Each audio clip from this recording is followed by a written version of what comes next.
libro está orientado a tratar de entender qué significa una organización y qué significa organizar hoy en día. Típicamente, organizar siempre tuvo que ver con prever. ¿Qué pasa cuando necesitamos organizar, pero no podemos prever? Ahí es donde cambia notablemente la situación.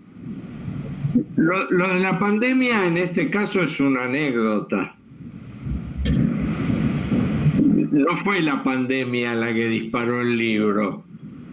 El libro se había disparado solo y apareció la pandemia. Nadie la invitó.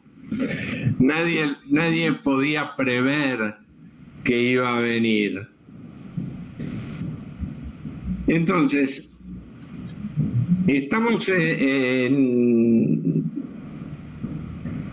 un contexto donde mucho de lo que pensamos y damos por obvio en relación a las organizaciones cambia de significado.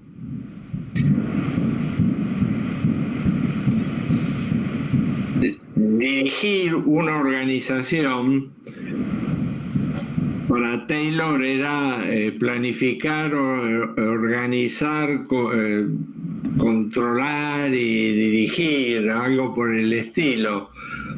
Que si uno lo mira en detalle son 4 formas de decir controlar. Cualquier organización estaba basada en el control. Hoy en día también necesitamos controlar, no cabe duda. Un aeropuerto necesita control. Una central nuclear necesita control.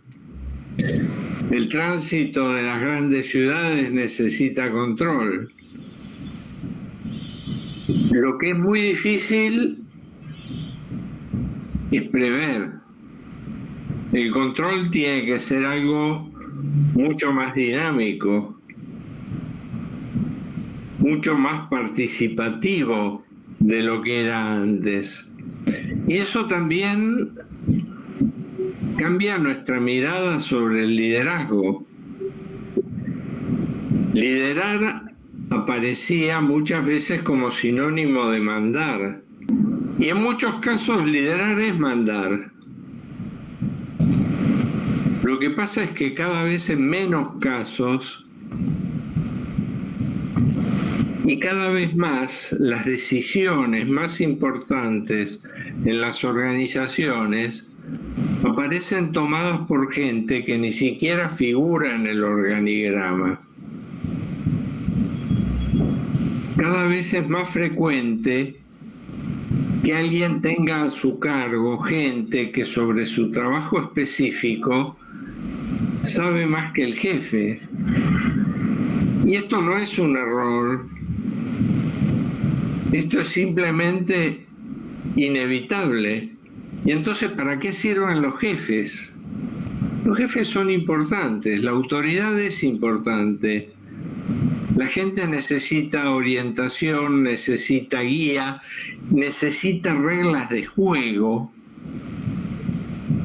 Y los jefes sirven para esas cosas. Ahora, también es interesante que los jefes tengan algún liderazgo.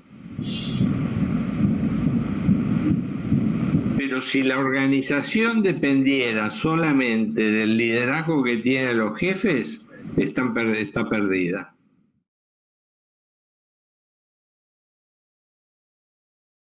Hay una historia que cuenta Carl Weick que a mí me resulta muy interesante, que es un grupo de soldados que estaba haciendo maniobras en los Alpes y se perdieron. Y se hacía de noche y venía una tormenta. Los Alpes no son el Himalaya, pero son respetables. Se asustaron, uno de ellos empezó a buscar en la mochila y encontró un mapa empezaron a mirar el mapa y más o menos dedujeron por dónde se encontraban y empezaron a caminar. Y caminando, encontraron un refugio y ahí pasaron la noche y al día siguiente ya había pasado la tormenta, había sol y pudieron regresar a la base. De vuelta, tranquilos en la base, volvieron a mirar el mapa y el mapa no era de los Alpes, era de los Pirineos. La pregunta es entonces cómo se llega al lugar correcto con el mapa equivocado. O dicho de otra manera, ¿para qué sirve un mapa? El mapa sin duda les fue útil. ¿Por qué? Porque los obligó a caminar. Les dio una expectativa, les dio una esperanza y los obligó a caminar. Y caminando fueron encontrando pistas y señales que los fueron llevando a algo que no era lo que buscaban, pero que les servía.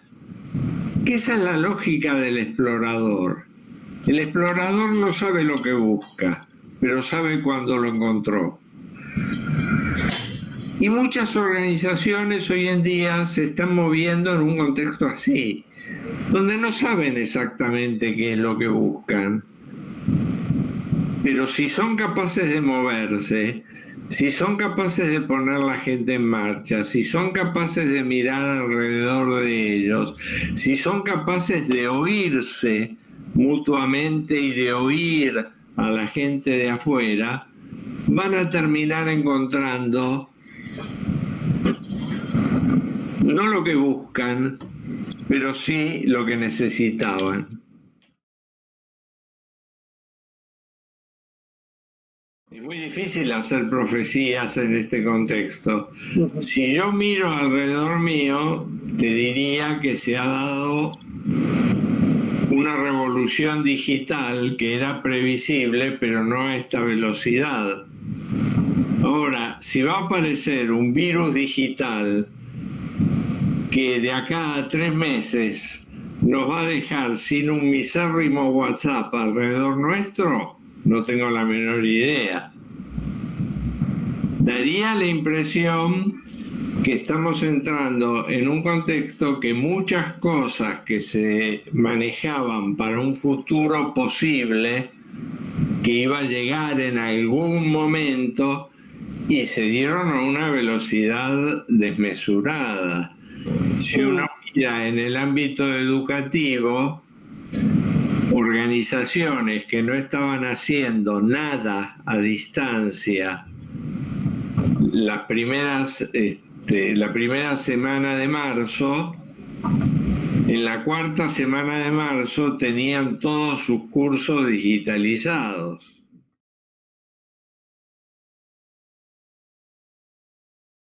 Todavía no la sabe nadie. Sí es muy importante y creo que ese es el corazón del libro y de ahí viene el título del libro, que es el foco en el aprendizaje como un proceso social. Típicamente el aprendizaje incluso era definido como un cambio en la conducta no atribuible a la maduración, o sea, un fenómeno absolutamente individual. Lo que ha venido ocurriendo en las últimas décadas, pero en las últimas pocas décadas, es que cada vez hay una comprensión mayor del aprendizaje como un fenómeno social. Aunque creamos que aprendemos solos, aunque creamos que pensamos solos, aunque creamos que somos individuos, somos seres profundamente sociales. Y es imposible entender el aprendizaje si no es como un fenómeno social. Lo que me estás preguntando es si el hecho de que esta relación social esté mediada electrónicamente ¿La va a modificar? Sí, no tengo duda. Lo que no sé es cómo. Y creo que nadie puede todavía prever exactamente cómo.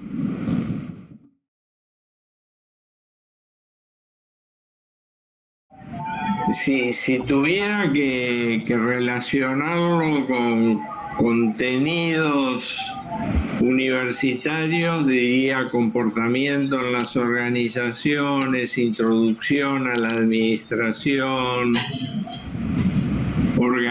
introducción a la organización. Hay gente de educación que lo lee, porque me conoce a mí, digamos, por mi background en educación.